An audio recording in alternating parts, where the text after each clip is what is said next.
Happy Hay Tevis, everybody. L'chaim. It's also my birthday. I know that pales in comparison to the big day of Hay Tevis, but for me, my birthday was the year Hay Tevis actually happened. The victory in the courts over about the Sfarim was my 30th birthday. It was Tafshin Mem Zayin. I was born in Tafshin Yud Zayin. So you can do the math. My mother called me that morning to wish me a happy birthday. It was around 11 o'clock. I was in my office over 770. Suddenly, while we're on the phone, we hear singing. So my mother says, "What, everybody knows it's your birthday?" I said, "Nobody knows it's my birthday." We didn't know why they were singing. Then we found out that's when the verdict came out. Yeah, how do you like that? So, ever since I've been pushed to the back of the stage, now Hay Tevis has a whole new meaning. It used to be the only thing significant was my birthday. Now, no one even knows that. People who you swore, I bet, just very good. 29 years, Yeah, one of the gifts I would get was a tie with books on it every year. Because I'm a Rother and Hay Tevis. Anyway, but let's address the issue of Hay Tevis. So even before Tafshin Mem Zayin, I already looked in sources if anything happened on Hay Tevis, and actually found in the book of, I think it's Yecheskel, well not Yecheskel, one of the books, I forgot already, I think it's Yecheskel. The Psura of the Churban Beis HaMikdash came on Hay Tevis, according to some opinions. Yeah, they found out in other places that the temple was destroyed on Hay Tevis. The Rebbe has a footnote about it. Some say it was 10th of Tevis. There are different opinions on this, but here's the question that every ask. I also asked this question. I remember very vividly what kind of fuss the Rebbe made. 7 days, literally, of Farbrengens and talks that year, Hay Tevis, which would be now, how many years ago? Which would be 26 years ago. And of course, the footnote, the Rebbe writes in the Sikha that on this day in the Bezdin, whatever, federally, in the federal courts, Bezdin was established that the Sfarim belonged to Agudas Chidei Chabad. Yeah. And the Rebbe definitely turned it into a big day. It's become a holiday, on a level like a Yutas Kislev type, till this day. So the obvious question is, at best you could say it's a personal victory. Okay, fine. Someone took the books, and it was established that the books belong to the library, to the Frierdiker Rebbe, to the Rebbe, to the Chassidim. Okay, so then after the fact, why do we have to remember it? It's over with. A lot of things happen. It's a painful period. Pain is over. That's it. Which really could ask a question about Yutas Kislev too, and Yud Beis Tammuz.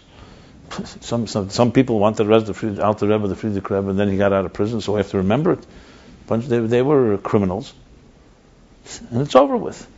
But we know from those 2 days, we know that it wasn't just criminals. There was also in heaven, there was some type of decree. So the question is, what is the significance of Hay Tevis? The Rebbe would not make a day, an important day, that would be remembered afterwards if it wasn't Torah-based. It couldn't just be a personal victory, and it couldn't just been a technical matter. So obviously, I did some exploration, I studied it, and the skeptics have their view on the matter, where they say, the Rebbe was very personal about it, because he felt it was a challenge to him, to his leadership, etc., etc. So, I'll tell you my take on it, and take it or leave it. What can I tell you? I feel it's correct because I think it resonates, and also I see it in the Rebbe's words. Now, if you remember as well, when guys were celebrating those days, the Rebbe also had a very strong reaction with people just hanging around the streets. If you remember, one day by the car, the Rebbe began to speak. So you could see it online. And he began to yell, to be more precise. He started with his hands yelling. And people didn't know what to do. Is this a sikha or is this get out of here? Essentially, the Rebbe was saying, what are you hanging around the streets? That Sfarim, day after day, everyone's hanging around. The whole thing is Sfarim, which means to learn. What are you hanging around? He's very disturbed by that. So clearly the Rebbe did not want this to be a frivolous type of, just celebrate in the streets. The Rebbe made it very clear, Hey Tevis is a victory of Sfarim. The Rebbe then went and printed Derech Hamunah. It's a sefer from Ibn Gabbai, from Avedis HaKodesh, explained it in the Farbrengen, made it that the day is a day that we dedicate ourselves to learning. That's how it wasn't a day just to sit and gloat or Who was Ibn Gabbai? The Baal Mechaber of Avedis HaKodesh. What's that? Farah Rizal. People all thought Mashiach was coming. Or maybe so they were, maybe you want to catch Ibn the bus Gabbai? of the Kingston or something. I think Far. Everybody thought Mashiach was coming. Like, What everyone thought, they thought, fine. yeah, so that was the reason. It wasn't like they were trying to hang around like. Okay, so why didn't you tell that to the Rebbe when he was yelling? I think the Rebbe didn't understand that. I was in Key West. I Oh, you would tell him, you'd go over to him, Rebbe, what are you yelling? They're just waiting for Mashiach. No. Well, but the Rebbe waiting for Mashiach means you're doing Torah and mitzvahs, not hanging in the street. That's not, since when do Jews wait by a bus? That's not how you wait for Mashiach. You wait for Mashiach. If you're really waiting, you learn more. Right? So, clearly the Rebbe designated it into a day of learning and a day of committed to Sfarim. Now we have a 50% sale, etc., etc. But let me tell you what I think is the significance of it. I thought about it a lot.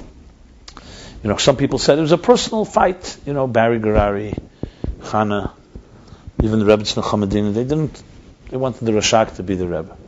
And the Rebbe became Rebbe, and this was a personal vendetta of theirs. And that was the Rebbe took it personally. Someone even told me, why did the Rebbe take it so personally? God forbid I don't see it all. The Rebbe is a Rebbe, and I don't think it has anything to do with personal. Because the Rebbe was not fighting for the books for himself. It's not like you took the Yerusha and I won the money. He was fighting it for a good Schlitt Chabad. The books are now in the library. I think a critical component is to understand, of all things, why the Rebbe wrote that it's established in the federal court. That to me was the most surprising thing. Why would the Rebbe in a Sikha print that? Federal court, like you said, Yutas Kisel, the Alter Rebbe wrote to the Barditchever that B'yem Zeh Higdal V'Hiflu Ein Kol Ha'amim, that all the nations saw. And the Rebbe asked it if I'm bringing once. Yutas Kisel, the Alter Rebbe cares what nations saw. Who cares about the nations? It's like the Nazis. They killed us, and then we care what nations say. They arrested the Alter Rebbe. They were not exactly the Jew lovers, and now they freed him. So all the nations saw. Is that the significance? Significance is that Pod B'Shalom Nafshi, that today was the vindication of Chassidus, that in Shamayim they said now you have the right to spread Chassidus. That's why the Alter Rebbe kochzich Eleina Kol Ha'amim. So the Rebbe said different times. He said because the point of Torah mitzvahs is not just to change the Jewish world, it's to change the Goyish world. Yeah, and to transform the world. Mashiach is not just for Jews; it's for the world. The world will be a better place. Yutas Kislev demonstrated for the whole world a victory of Yiddishkeit, victory of God. Basically, a victory for spirituality on a day that everybody can see it. So demonstrated to the whole world. It's similar to what it says about Mitzrayim. The different reasons are given. Why were they makas? So one of the reasons the makas was a punishment. But there's another reason that they should know that God is great. Because it's not just about punishment. Punishment, okay, it doesn't have to be documented they were punished. But the idea that God, to know who's God, who's in control. So the Rebbe, so we see from that there's a significance that it's established in so-called Nagoya Shavel. But the question is, what did Hey Tevis establish? There you could say what was established then, like Yud Beis Tammuz in a way, the same idea. That the nations themselves accepted and recognized a certain truth, whatever their ulterior motives were. The question is, what was Hey Tevis recognizing, and why was it so significant? It all began very simple. Barry Garari was quietly smuggling out books and selling it. He didn't even take the manuscript, which was the most precious. He took what he thought was books that wouldn't be noticed, whatever. He needed money. Then it was caught on tape, and then started this whole thing. I don't know, I think it was a few hundred books. Then they also found people working in the Sfarim, the people who are Sfarim collectors and sales, notified the Rebbe that there's certain books coming from it was clear that was coming from the Rebbe, from the Frierdiker Rebbe's library. And that's when they became first behind the scenes, try to get it back. But but he did not want to cooperate. I think he was even offered money by some people, just, let's make it quiet, before it became public. So around Mem Hay time, this is 2 years before. This is around 85, Tammuz time, before even. I think it was after Pesach or Shavuos when it was first seen. And then it became public. And the Rebbe started speaking about it, went to court. And the Rebbe said, I remember by the Fabrengen, it's on tape today, that they're literally doing another Levaya of the Frierdiker Rebbe. Those are the Rebbe's words, another funeral. They're, very strong words. And then, of course, came the victory. So what I did was, I decided, since the Rebbe wrote that Bezdin Federali, to look in the federal courts, I decided to read the verdict, the what's it called? Transcript. Not the transcript. The judge's verdict. Yeah, ruling. The judge's ruling, which is a number of pages. I don't know. Did any of you ever read it? That's why you don't realize what Hey Tavis is. Read it, and you'll see. So I started reading it, and I couldn't believe it. It was like a Maimer Chassidus, written by a non-Jew, Sifton, Judge Sifton. And this is what he says. And then I realized, from reading his paper, I realized exactly, I read, what did the Amim see? What did he see? So I wanted to see it from his eyes. No, but it's much deeper than that. So he summarizes the arguments of both sides, which is what they do in the ruling.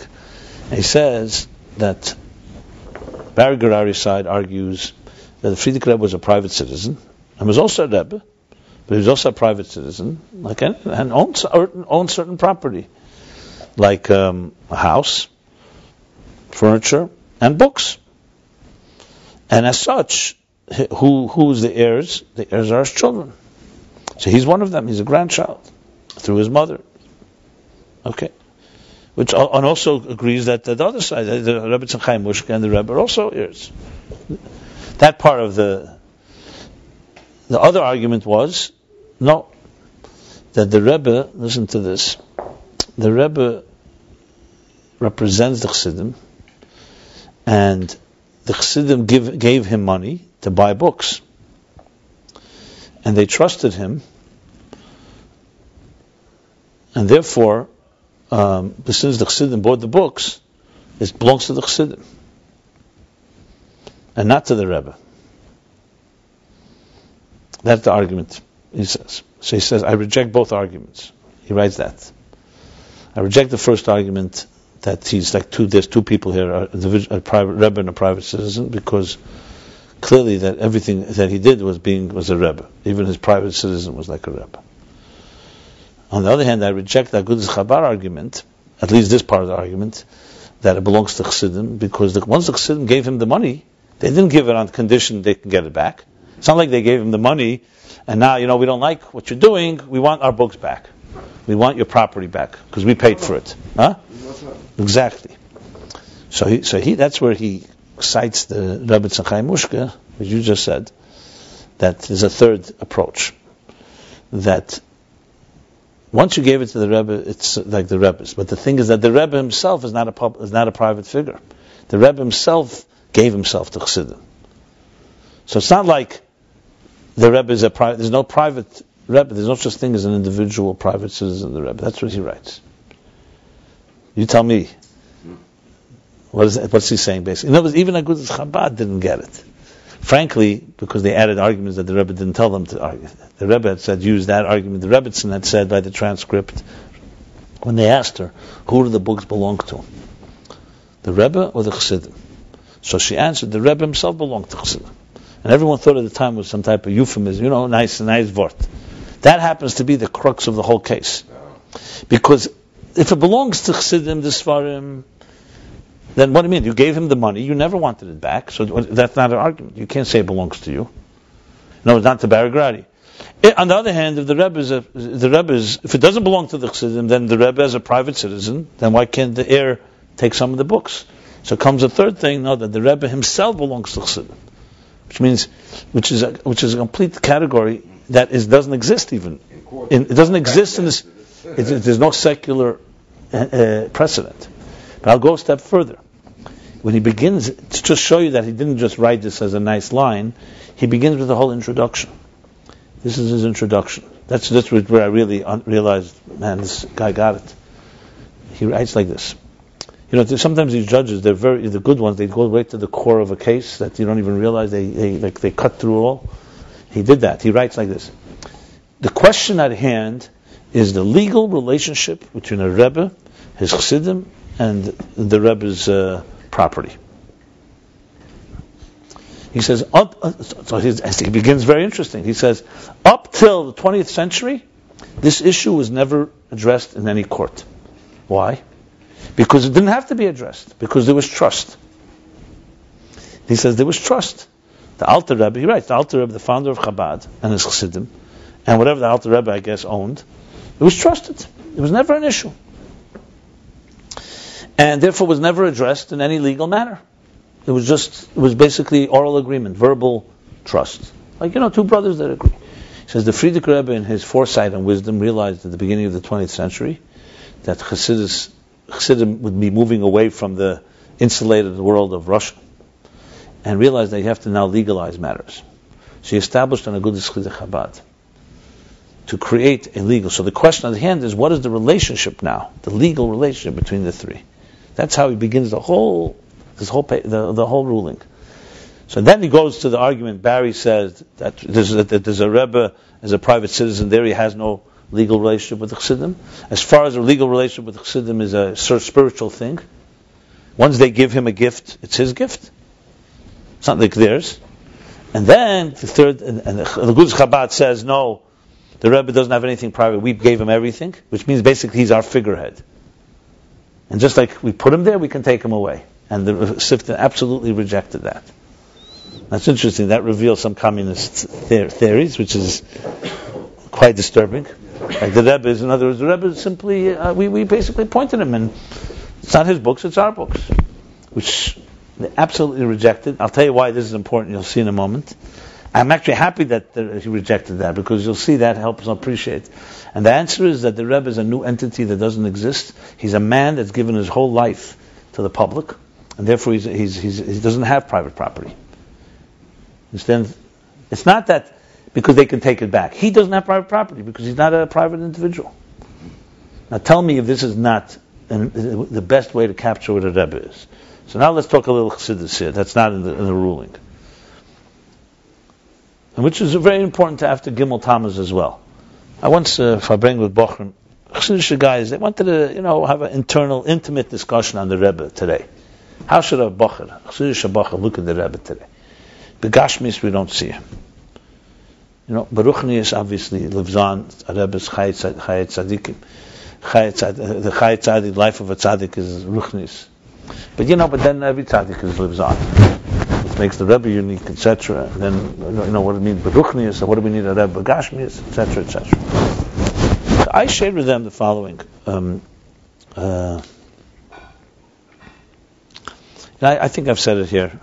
I said it, I think, to the women when I spoke. The Shmuel Munkus story. It's my own personal epiphany. So for me, Gimel Tammuz happened really, philosophically at least, in Tov Shel Lamed Ches. Not that it happened. I mean to say my questions about Gimel Tammuz, I had the questions then. Right. The Rebbe's... Actually, finite. Yeah. Mortality, as they call it. Yeah. You mean the heart attack? Yeah. So the Rebbe had the heart attack. I was in my heyday then.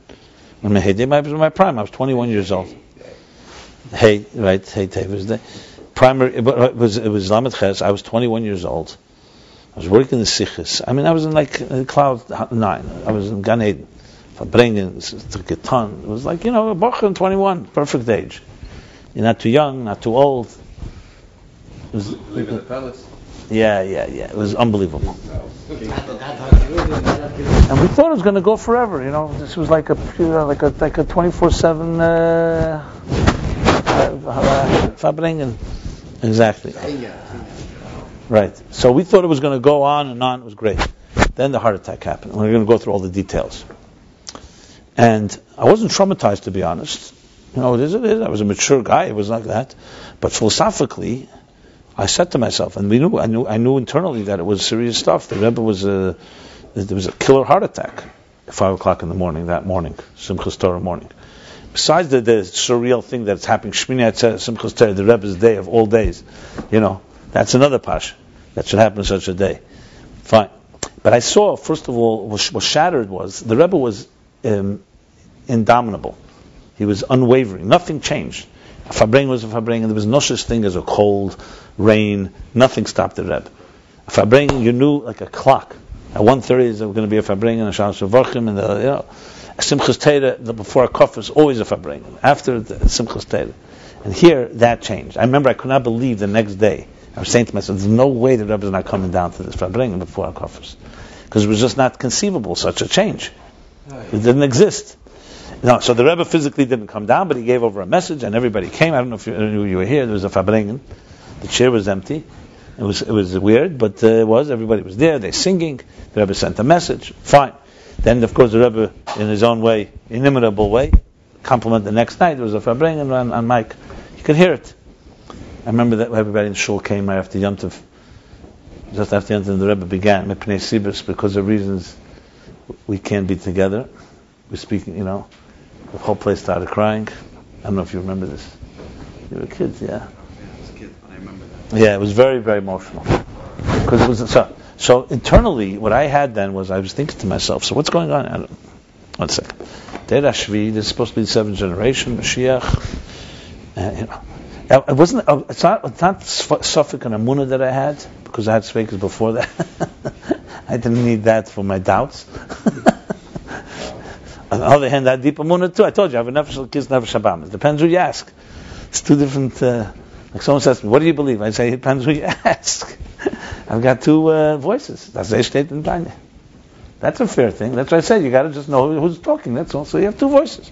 Big thing. So I said to myself then. By me, the question was far more deeper than. It wasn't whether there's a God, whether there's a Rebbe. That didn't bother me. The Rebbe's a Rebbe. I don't understand everything. I knew that. For me, it was more practical. Like I was saying, so we're all giving our lives to this. I'm literally giving my life. Might mean my life physically, thank God we don't have to die for it. But I'm dedicating my whole life. I'm not going to go to business. I'm not going to make money. Not that I was interested in it, but my whole life I'm going to do this. And hundreds of others were like this. So I said to myself, what happens if, God forbid, God takes the Rebbe? Music's not out of work. I wouldn't put it that way. I don't like those words. That's fatalistic to me. No, I was thinking, what is the Rebbe thinking? That was what I was thinking. Like, what's going on here? What's the deal? What are we doing? Like that. It was more like the big picture. One day we'll be married, we'll have children. What are we going to tell them? I was thinking about that. That was my thoughts. These thoughts were taboo completely. One did not talk or think these things then. What is said today, or after Chav Zayin Od, the Gimel Tam is make my hair stand. Things just were not spoken. Not because we were prudish. It was a respect. It's like, you don't see a king when he's taking a haircut. You don't see a king when he's bathing and something. It's a respect. The language that people started talking about the Rebbe later when he had the stroke just stirred me greatly. Because I'm not talking about Mitzad Kedusha. You have to have... There's Pashta Halachas a matter of this. I remember they were talking about the Rebbe's brain, where the stroke starts. I said to a guy, I said, who gave you the shlichus to talk about which part of the brain this happened? You're a doctor? What's the Negeya exactly? And since the white blood cells. I'm saying, to me, if you're not supposed to see a Rebbe take a haircut, let alone things. To me, the whole thing was very, again, I don't have a problem. A person doesn't believe in the Rebbe altogether, out of here. But you believe, and then you're doing that. What's going on, Anston? You don't. It became a very political issue. Yeah, very political. Anyway, so this was Lamed Ches, and I was thinking back and forth. Then, for some reason, I struck me. Then I read Shmuel Munkus, the story of Shmuel Munkus, where when the Alter Rebbe was about to be arrested, right. And he also said to me, "You also come at night." That whole thing. He said, "I don't know by the Rebbe this night." And then the Rebbe, and then he says, "Should I go cooperate?" So he said, "Either or. If you're a Rebbe, what's the problem? What are you concerned? And if you're not, you deserve a bullet in your head." That's the original language. That's not printed. Imagine the Chassid saying that to the Rebbe. But I understand why, because he was the emes of Chassid, he was the emes of Rebbe. You're talking business. You want to talk business? We're talking business now. I mean, you know what I'm saying. I mean, I wouldn't say such a thing. I don't think I have such a skashus to say such a thing. P'snishken Rebbe, so you deserve it. Which is itself a question. Why does he deserve it? A Jew doesn't deserve anything. But I guess taking away, Shmuel Munkus had a lot of tainugim in Elam Hazeh that he gave up, and that wasn't worth the whole thing. No, but the absoluteness of saying that, it's unbelievable, because it means to say if you're completely true. You're completely true. If you're not true, what kind of right do you have to take away Tainugim from Elam Hazeh? So my question to Shmuel Munkus is, what do you mean? He took away Tainugim. In Torah it says you're not supposed to have Tainugim Elam Hazeh. But by him it was all because of the Rebbe, like what he said. Who said it? Was it Chanya Marazov or I don't know who it was. But they asked him, Snagid asked him, who's greater, the Rebbe or Moshe Rabbeinu? It's like making fun. Because it says in Shulchan Aruch, you're not even allowed to compare yourself to Moshe. He says, but the Rebbe is for sure greater than Moshe. He says, how could you say such a thing? He says, because without the Rebbe, I wouldn't believe in Moshe Rabbeinu. That was his answer. Why would the Rebbe ask Shmuel Munkus this? That was my own. Fine, you can bring about it. I'll tell you what, I came away with it. Why? Maybe because they wanted to see Das Tachten. They wanted to understand, hear it, and also hear how a person like that would say it. And as a matter of fact, it's unbelievable to me. I'm so happy that he asked it, because the answer changed my life, to be very honest. Not the answer. He didn't even answer. The Alter Rebbe didn't answer. The Alter Rebbe allowed himself to be arrested. That's what happened. Yeah, that's exactly. So, and then look at the end. He came out of prison. It's an even better answer. So, to me, I had a very big epiphany then. I remember it vividly. I said to myself, well, something. Yeah, you got to grow up, my friend. Other is emes, so then emes. If he's not emes, then he's not emes, even if it's, as you said, the music is on and everything is beautiful. And if it's emes, whether you understand it or not, this is emes from Har Sinai, thousands of years, this is it. Whether you get it or not, heart attack or not, it makes no difference. It's very clear to me. I speak to myself now. I'm not trying to persuade anybody here. Everybody's got to go through their own so-called soul searching. And it was a big thing for me, because I realized, you're in, my friend, you're not in. Stop with this, like, you're in if things are working nice. If not, I'm out. That type of, like a guy says to his wife, I love you unconditionally as long as you love me unconditionally. That type of thing, which is like, as soon as, exit strategy, back door. And for me it was a big thing, so I realized, it settled. I was at peace after that. I was at peace not because I don't have doubts, and I know I had another voice, but my other voice doubts everything. So that's another story. But the voice that believed, I understood, if that's belief, my friend. It doesn't always, you don't always understand it. You're in, the Rebbe is real or not real. He's only real when you like, when he's dancing with you some chasteda, and if he's, God forbid, in a different situation.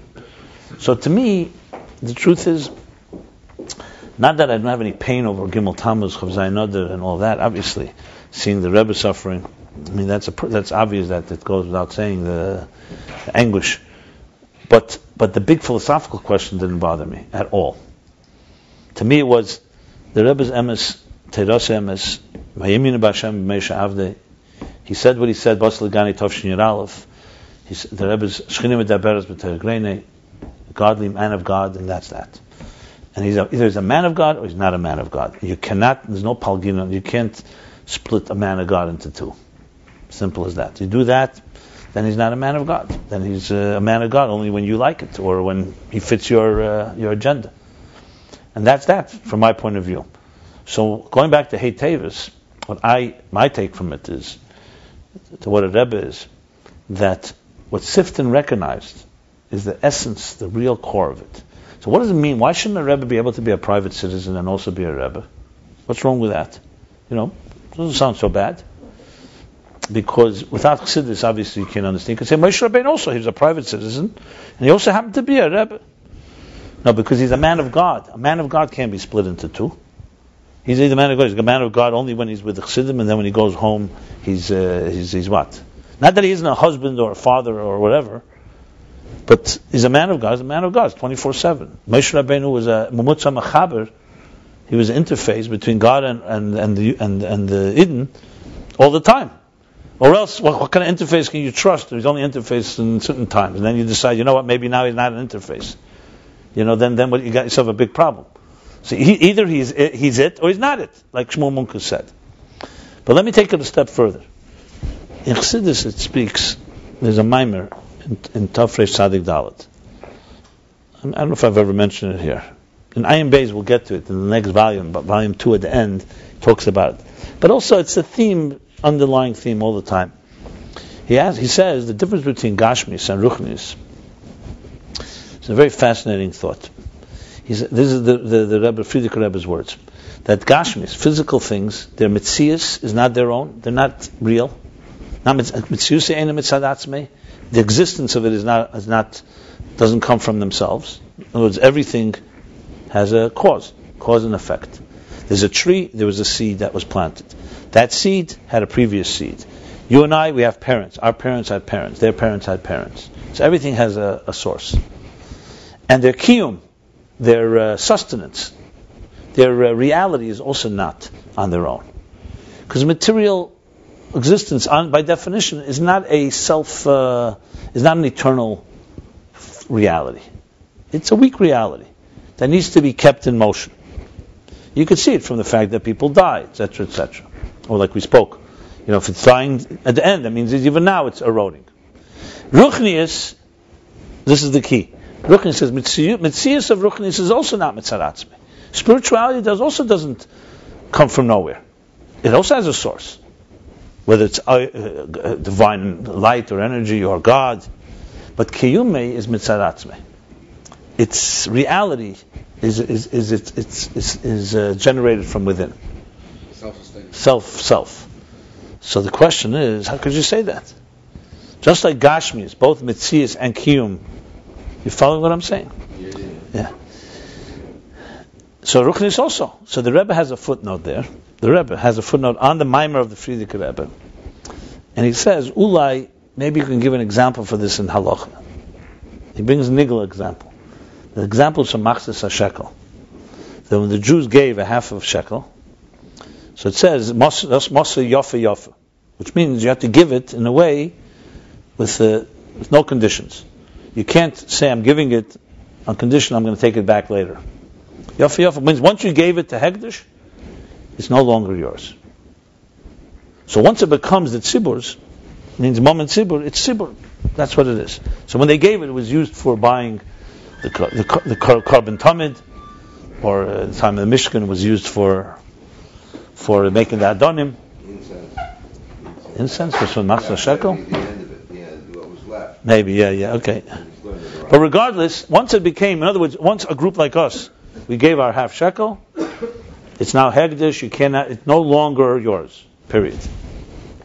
But then he continues. However, when Korach challenged Moshe, so what does Moshe say? Al tifen el minchasam. He says to God that we're all going to bring a korban mincha, we're going to bring a mincha offering, right? And God, he says to God, I ask you, don't turn to their mincha, don't respond to their offering. Now, korban mincha is the korban tzibur. That's bought from the Machzor Shekel. What means minchasam? It's no longer theirs. The whole Klal Yisrael brings a korban mincha. And yet Moshe was saying, don't turn to them the korban mincha. They didn't bring a separate korban. So the Rebbe says, so you see that their mitzias is no longer there, but their kiyum is still in there. It means that it's true that you can't see the Korach within the korban mincha, but there's something about him that is representing him. And he's asking God, don't so-called honor him in that way. In other words, it's a thin line. You see what I'm saying? So the mitzias is no longer there. Now this isn't a simple statement. I'm not going to go through a whole elaboration, but Naska Gerari was a Chassidish Shid from Montreal, son of Moshe Gerari, a big master, was a big understander of Chassidus. So he went into the Rebbe in Yechidus and asked the Rebbe to explain this footnote. Because at the end of the footnote, the Rebbe also says Tzarechim ve'en kamakim. In other words, it's a complicated matter. The Rebbe was giving an example. It's an unbelievable example, actually, because you see there that the existence of the individual is not there, but in some way the mincha did not atone. The mincha did represent all Klal Yisrael. So, and that you could distinguish in some way. You hear the word. Anyway, so the Rebbe told him one line, which to me was unbelievable line. The Rebbe said to him, because we go back now to Ruchnius. So how do we explain this with Ruchnius? So the Rebbe said the words like this: that Ruchnius is The Rebbe said, "Was meinst du? Bittel can bottle werden? Bittel kann nicht bottle werden." The Rebbe said, "Bittel cannot become bottle." In other words, Gashmi is a yesh. That's more. Gashmis is a yesh. So it's both its mitzias has a source, and its kiyum, its personality, is not bittul. So it's going to end. It's going to die, just like it was born. Ruchnius, its mitzias, let's call it its personality, its identity is not its own because it comes from somewhere. Atzilus has a source, just like Bria has a source. But its kiyum, its concept is forever. Because it represents bittul, and bittul is a true reality.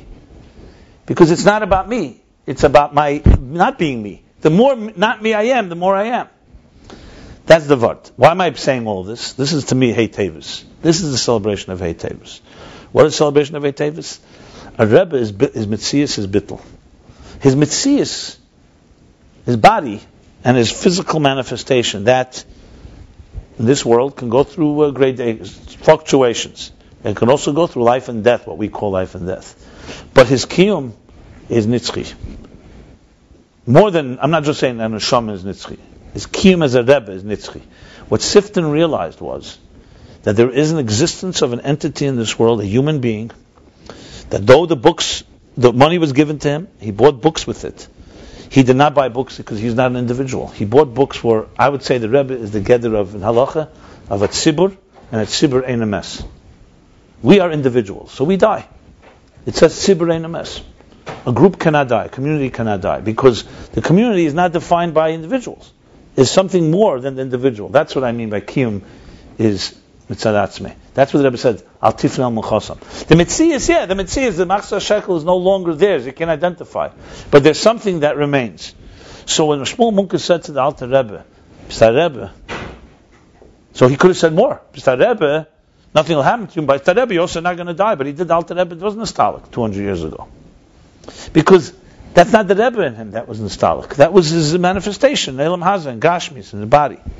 But the Rebbe is a nitzchi. And as that, he lives on through his books. And that's what Sifton realized.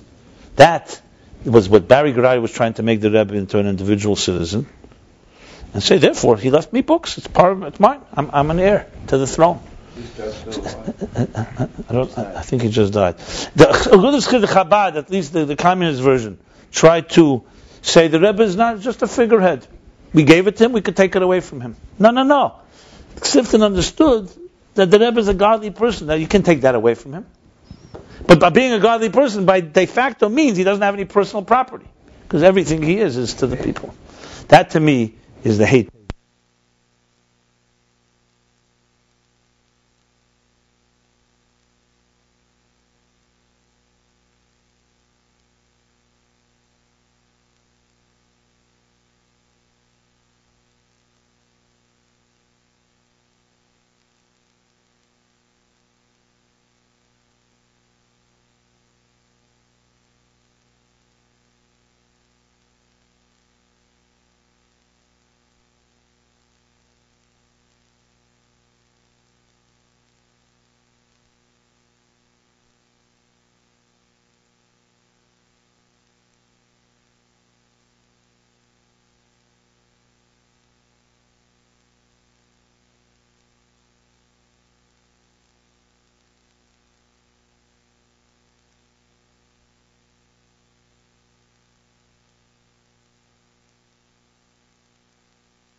When did this stop? I don't even know.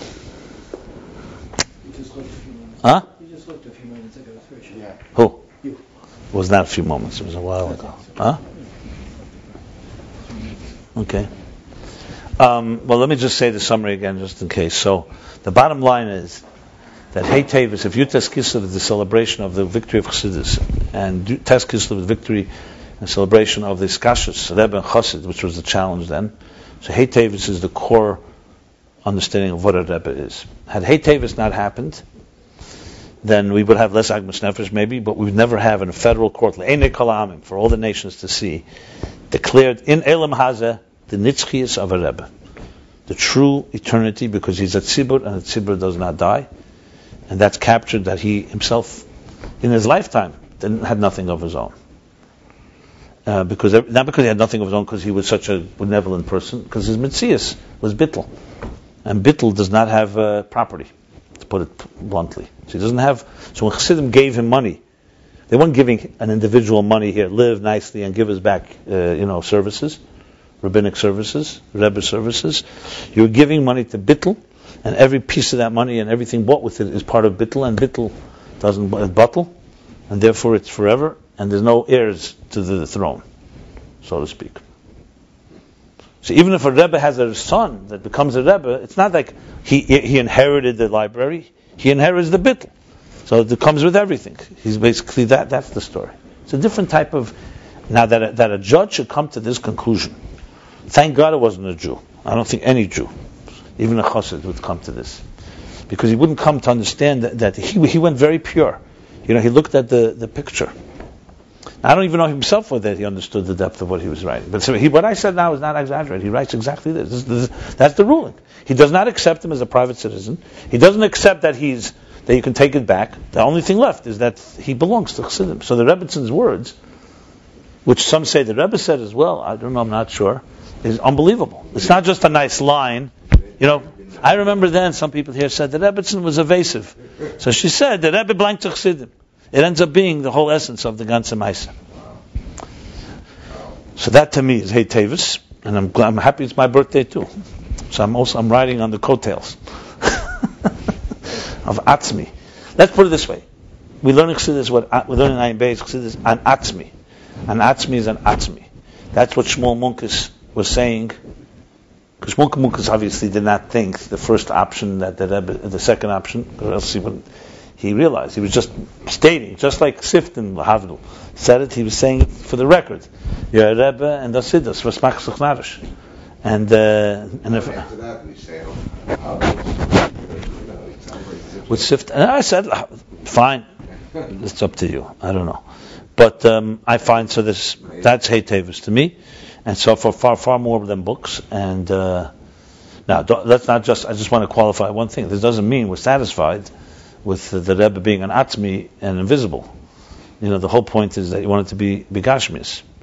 So when Seba says the Rebbe is Mashiach, that the Atzmi of the Rebbe is going to return, that's not even a question by me. He didn't leave in that sense. But most people not talking about Atzmi. They're talking about Guv Gashmi. They're talking about their Chumriz Dike Tziyu, their Megushim Dike look at it all. But I understand when real Chassidim say that's what they mean. They maybe not articulate.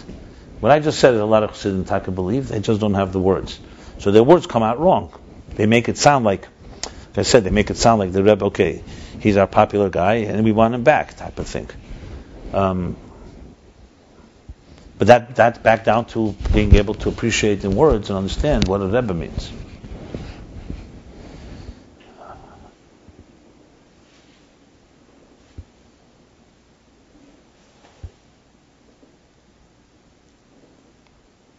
I'll tell you, without the Hey Tevis, I would never have articulated or thought through the definition of a Rebbe this way, quite this way. Yeah, we've heard Asius, Atzmo, Etzem. Yeah.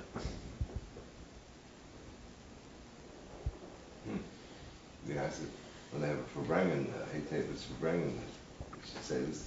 That's why going back to miracles, I know we had this topic here. Compared to what I just said, a miracle is meaningless. Who cares if he does a miracle? We're talking about Atzmi, Sibur Ein Emes, is far greater than any miracle. A miracle is already a kunz. Okay, fine, a guy can make a miracle. To me, a miracle doesn't say anything. Because it's like you're dealing with a core reality here that's deeper than anything possible. That's why I said, for me, Lamed Ches, if the Rebbe was a miracle worker, and that's what impressed me, okay, then I don't see a miracle, so therefore my impressions are off. But if he's an Atzmi, it makes no difference. If he does a miracle, good. If he doesn't, it's also fine. It doesn't change anything. Now the question is, can we live with this and bring it to our children? And more importantly, live to see the revelation of this Atzmis. That's the Shaila. That's the challenge. Because at the end of the day, the Kavanah is, like we just learned, We can't talk about it. no, the Kavanah is, Yislapshus, Tachas HaKavanah is Sheyiyeh B'chinas Yislapshus Dafka. I'm going back to Ayin Beis. So the Kavanah is Yislapshus. That was a set away. Yeah, I don't know if we're going to have to learn today. We already did this. What time is it We're already? almost finished with the... 10:25. we're almost- It's up to you guys. I don't know. It's up to you guys. Are we working? We're not working. We're not going to work anyway. Small paragraph to finish the line. You don't overtime, come on. I got No, a we have to do this parking, I got a first. parking spot past 11 That o'clock. little thing. Hey Tavis is still alternate sides. Hey Tavis, they don't realize.